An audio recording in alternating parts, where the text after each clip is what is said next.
Alright, still a lot of issues, but this is what it looks like right now. And so what I need to fix still is this button is not reading properly. Need to fix that. I can't. The single LED here is not turning off. Gotta fix that. And the audio. This audio speaker is not working either.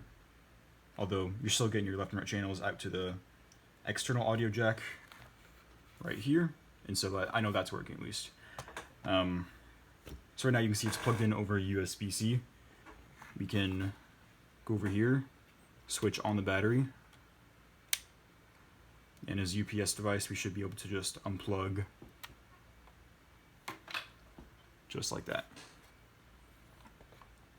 And this is just a USB extender for some stuff I'm working on. Okay, so yeah, we can run this script really quick. This is what I was using to test the buttons here.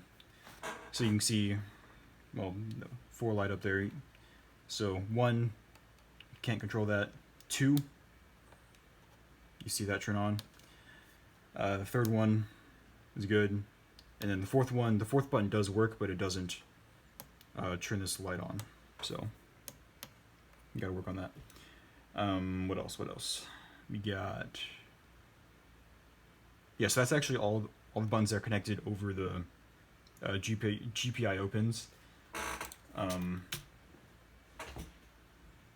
The rest of this, is it that one? Yep. So this is how it'll be handled in Pygame. Well, not the screen. The screen is just a picture to visualize what's happening.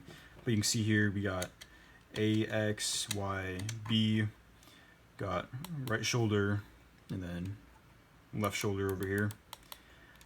Start and select, I don't know what's going on with that wiring.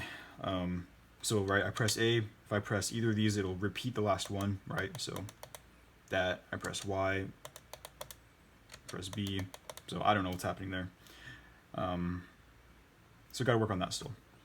But yeah, so you got that. You also got your fan control. You can't really hear it. It's pretty quiet, but maybe you can't hear it. But that little switch right there controls that. Oh right, you got the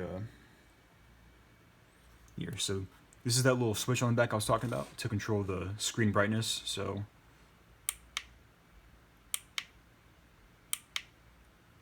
yeah, we can cycle through.